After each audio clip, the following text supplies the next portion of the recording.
Mas, ayo kita keluar sebelum samudera menghancurkan pintu dengan kekuatan bajak lautnya. Sagara tertawa, gara-gara kamu juga aku bohong soal bajak laut.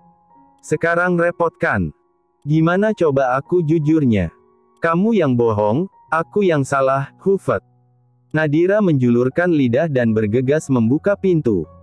Sagara melipat bibir ke bawah, gemas sekali dengan tingkah Nadira yang kadang kekanakan. Usia Nadira sekarang 26 tahun sedangkan Sagara 36 tahun. Setiap mereka berinteraksi, Sagara merasa menjadi lebih muda. Nadira yang ceria, happy, riang membuat Sagara happy juga. Momi, seru samudera begitu pintu dibuka. Tuh kan benar Momi sama Dedi ada di dalam kamar. Dedi pasti yang mengunci pintu. Biasanya kalau di rumah Dedi juga suka kunci pintu. Sekarang posisi mereka berada di gedung pesta. Gedung ini menyediakan 3 kamar untuk keluarga yang sedang bersiap-siap. Salah satu kamarnya diisi oleh Sagara dan Nadira. 2 kamar lain ditempati oleh Prayoga Natasha dan Marsyanda Handaru. Maaf ya, tadi Momi sama Dedi sedang membicarakan beberapa hal penting, jadi pintu dikunci, ucap Nadira sambil mengusap rambut putranya. Kenapa kalau Momi sama Dedi bicara hal penting nggak pernah ajak aku? Aku kan mau dengar juga, samudera merajuk, bibirnya monyong 5 centi. Sagara tersenyum dan menghampiri putranya. Ini urusan orang dewasa. Kalau samudera sudah dewasa, Momi dan Dedi akan mengajak samudera bicara. Sekarang kan samudera baru 6 tahun, tunggu 11 tahun lagi. 11 tahun. Cemon Dedi itu sangat lama. Nggak akan lama. Nanti tahu-tahu kamu juga sudah besar. Tahu-tahu tinggi kamu sama dengan tinggi Dedi. Sagara menggendong putranya dan mengecup pipinya. Dedi suka samudera kecil begini. Dedi bisa cium dan peluk kamu sepuasnya. Kalau sudah besar, kamu nggak akan mau dicium. Gengsinya selangit. Enggak kok, nanti kalau aku sudah besar aku tetap mau dicium sama dipeluk. Masa? Ledek Nadira dan samudera bersamaan membuat si kecil tertawa. Satu persatu tamu undangan memasuki halaman pesta. Para pengawal yang disewa Sagara di bawah kepemimpinan Levi mengecek dengan teliti tamu undangan yang datang. Memastikan tidak ada hal yang mencurigakan. Sagara belajar dari kejadian beberapa bulan yang lalu saat penculikan samudera. Saat itu mereka kecolongan ada penjahat yang menyelinap di antara pelayan. Tentu, mereka juga sudah mengecek dengan teliti para karyawan. Bagaimana? Aman, Pak. Situasi terkendali, ucap Levi pada bosnya. Sagara mengangguk, saya minta tolong. Jaga keamanan dengan baik. Jangan sampai ada penculikan lagi. Apalagi sini banyak anak-anak. Siap, Pak. Bertahun-tahun bekerja dengan Levi, Sagara sangat mempercayainya. Hasil pekerjaan Levi juga sangat bagus meskipun kadang-kadang masih suka kecolongan. Ya sudah, kalau begitu saya gabung dengan yang lain. Kamu juga bisa makan dan minum. Jangan terlalu tegang. Baik, Pak. Sagara beranjak, bergabung dengan para tamu yang lain. Sedangkan Levi masih berada di sana, berdiri agak di pojok ruangan sehingga jangkauan pandangannya lebih luas. Tidak boleh lengah. Harus waspada. Harus teliti. Begitulah kata-kata yang tertanam di hati Levi. Hingga saat dia mengedarkan pandangan tanpa sengaja dia melihat Hyuna, gumamnya samar, tidak yakin. Karena informasi terakhir yang dia punya, Hyuna berada ke luar negeri.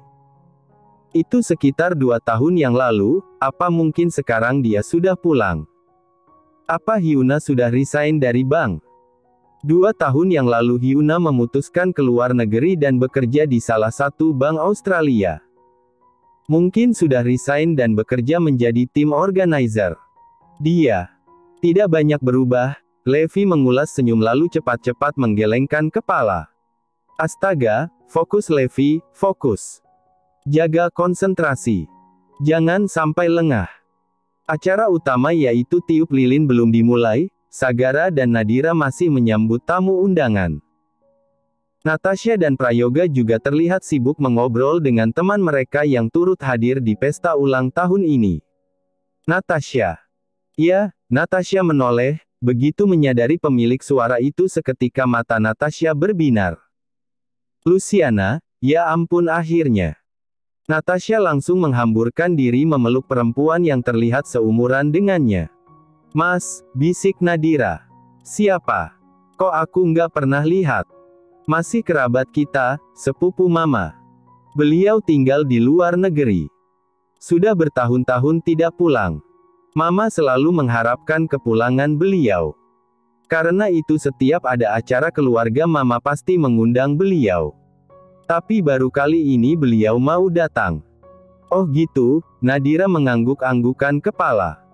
Papa tidak suka dia, ucap Prayoga tiba-tiba menyita perhatian Sagara dan Nadira.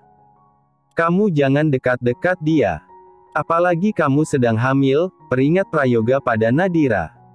Pa, Sagara menegur, Papa bicara begitu seolah Tante Luciana musuh kita. Beliau keluarga kita, Pa. Papa tidak pernah anggap dia keluarga. Sagara tidak mau mendebat lagi. Karena percuma. Papanya tidak akan mau mendengar. Jika sudah punya pendapat A, maka harus A. Tapi masalahnya pendapat Prayoga selalu berseberangan dengan orang-orang. Contoh simpelnya, orang-orang menyukai Nadira, Prayoga membencinya. Orang-orang menyukai Jasmine, Prayoga membenci Jasmine. Sekarang orang-orang menantikan kedatangan Tante Luciana, Prayoga justru ingin mengusirnya. Sagara speechless. Kalau si bapak Prayoga ini bisa ditukar tambah, sudah Sagara tukar sejak dulu. Nadira, perkenalkan, ini Tante Luciani, sepupunya Mama. Selamat malam Tante. Terima kasih sudah menghadiri pesta ulang tahun putra kami. Sama-sama. Natasha banyak cerita tentang kamu. Katanya kamu sangat baik, manis dan sangat cantik. Dia tidak membual ternyata, kamu memang benar-benar cantik. Tante juga kelihatan cantik dan elegan. Luciana mengangguk dan mengalihkan perhatian pada Sagara. Terakhir kali kita bertemu. Kalau tidak salah sekitar 10 tahun yang lalu ya. Sekarang kamu kelihatan jauh lebih dewasa. Tante, bilang saja aku sudah tua. Mereka tergelak mendengar candaan Sagara, kecuali Prayoga tentunya. Prayoga, saya juga senang bisa bertemu denganmu lagi. Saya tidak senang bertemu denganmu. Natasha, Sagara dan Nadira sama-sama memelototkan mata. Jawaban Prayoga belak-belakan sekali. Natasha sampai terheran-heran dan gemas sekali ingin mencubit suaminya. Kenapa harus seterus terang itu menunjukkan kebenciannya? Paling tidak Natasha berharap Prayoga menjaga perasaan Luciana dengan pura-pura tersenyum. Sudah 10 tahun berlalu dan kamu masih tidak berubah, Prayoga. Sejujurnya sampai detik ini saya tidak mengerti kenapa kamu benci saya. Tapi terserah, saya juga tidak peduli padamu dan pendapatmu. Kedatangan saya ke sini bukan untuk mendengar kebencianmu. Tapi untuk menghadiri pesta ulang tahun Samudra, yang sudah saya anggap seperti cucu saya sendiri. Natasha mengangguk. Ayo, Samudra di sana.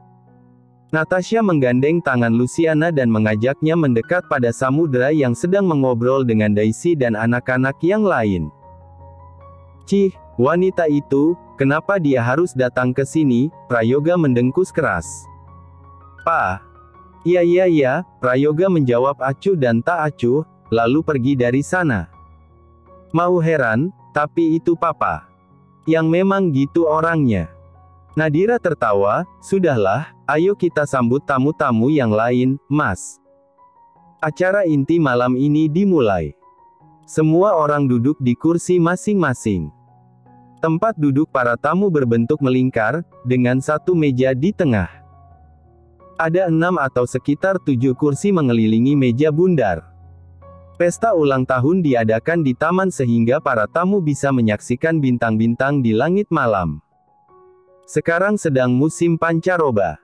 Musim peralihan dari musim penghujan ke musim kemarau. Kadang seharian hujan, kadang seharian panas. Tapi syukurlah malam ini langit tampak cerah. Happy birthday to you, happy birthday to you. Semua orang bernyanyi untuk Samudra. Di panggung itu, Samudra ditemani mommy dedinya, opa oma, om tante dan tentunya sahabat kecil tersayangnya Daisy. Tiup lilinnya, tiup lilinnya. Make kuis dulu, sayang. Samudra memejamkan mata sejenak dengan senyum mengembang dan wajah berseri-seri. Sudah, mommy. Sekarang tiup lilinnya. Wus-wus. Samudra meniup lilin dan langsung mendapat tepukan tangan meriah dari semua orang. Sekarang potong kuenya ya. Nadira menyerahkan pisau plastik.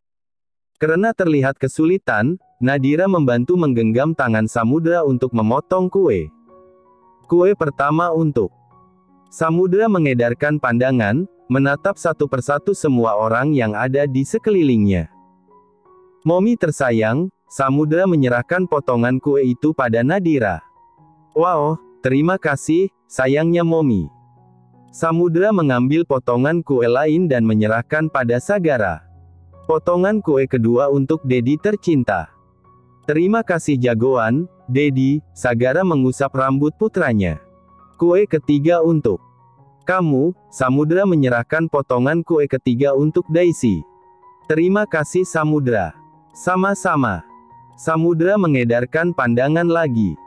Untuk yang lain ambil sendiri aja hehe, kekeh Samudra.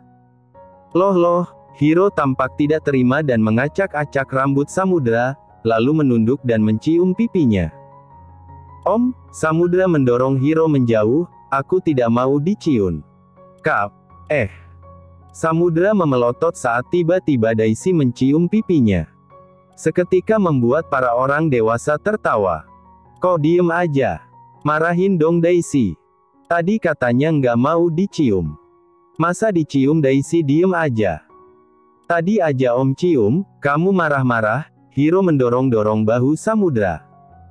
Apa sih om, nggak usah dorong-dorong. Cie ada yang salting, goda Derek pada ponakannya. Apa sih semua orang tidak jelas. Aku tidak salting. Puas menggoda Samudra, MC mempersilahkan tamu undangan untuk menikmati sajian sebelum dilanjutkan pada acara kembang api nanti. Pesta kembang api dimulai. Sebelumnya, Sagara, Hiro, dan Roger memastikan lagi pada tim organizer bahan-bahan kembang api tidak berbahaya. Dirasa aman, mereka bertiga keluar dari ruangan rapat. Pasti baik-baik saja, Roger menepuk bahu Sagara. Lo pasti merasakan kekhawatiran yang gue rasakan sekarang kan? Bayang-bayang penculikan Samudra masih menghantui gue sampai detik ini. Gue tahu, Jessica sudah meninggal tapi nggak menutup kemungkinan ada penjahat lain yang mengincar keluarga gue kan? Hiro dan Roger saling menatap. Kegelisahan Sagara, kegelisahan mereka juga. Masalah Sagara, masalah mereka juga. Positive thinking dulu aja. Pasti acara malam ini akan berjalan dengan lancar, ucap Hiro. Menarik napas dalam, Sagara menganggukkan kepala. Semoga saja. Mereka bertiga pun kembali bergabung dengan keluarga dan para tamu undangan yang sudah siap-siap menyaksikan pesta kembang api. Mas, Nadira langsung menggenggam tangan suaminya, kamu dari mana? Dari toilet sebentar. Jangan pergi-pergi lagi. Sebentar lagi acara dimulai. Aku nggak sabar melihat kembang api. Sagara tersenyum, sebenarnya yang ulang tahun kamu atau Samudra? Kayaknya kamu yang lebih excited. Aku merayakan, Nadira meringis lebar. Di sisi lain Roger mengajak istrinya mendekat juga pada Sagara dan Nadira. Papi aku mau berdiri di samping Samudra ya, pinta Daisy. Lia. Daisy hendak pergi namun Cempaka justru menggenggam erat tangannya. Mami aku mau menemani Samudra. Daisy mendonggak dengan kedua kelopak mata mengerjap lucu. Membuat Cempaka semakin berat melepas genggaman tangannya. Tidak. Cempaka tidak bisa. Terlalu bahaya. Ada bom di dekat Samudra. Jika Daisy berdiri di samping Samudra, Daisy akan terkena ledakan bom juga. Meskipun mulutnya merelakan Daisy menjadi korban. Hati Cempaka tidak bisa. Tidak tega. Mami lepasin aku mau sama Samudra. Sayang, Roger mengusap lengan istrinya, kenapa? Gak apa-apa kok, Mas. Buru-buru Cempaka melepas genggaman tangannya dan Daisy langsung pergi menghampiri Samudra. Kamu masih trauma dengan penculikan Samudra yang berimbas pada Daisy waktu itu? Iya, Mas. Aku takut terjadi sesuatu pada Daisy. Tenang ya. Acara kali ini aman terkendali. Tidak akan terjadi sesuatu. Iya, Mas. Aman. Cempaka meringis dalam hati. Selama dia masih hidup, tidak ada kata aman untuk keluarga Erlangga. Setiap kaki yang berpijak disitulah ada bahaya yang mengintai. Jika tidak berhati-hati, mereka akan jatuh ke lubang yang mengerikan. Seperti malam ini contohnya. Cempaka tidak sabar mendengar kabar kematian Sagara, Nadira dan Samudra setelah pesta ini usai. Mulai, bisik Cempaka pada alat kecil yang tersembunyi di telinganya. Rambutnya yang tergerai menutupi alat itu. Dan alat itu langsung terhubung pada Hyuna. Hyuna yang memegang kendali untuk memencet bom. Dedi, Momi, ayo kita mulai sekarang. Aku tidak sabar melihat kembang api, seru Samudra dengan riang.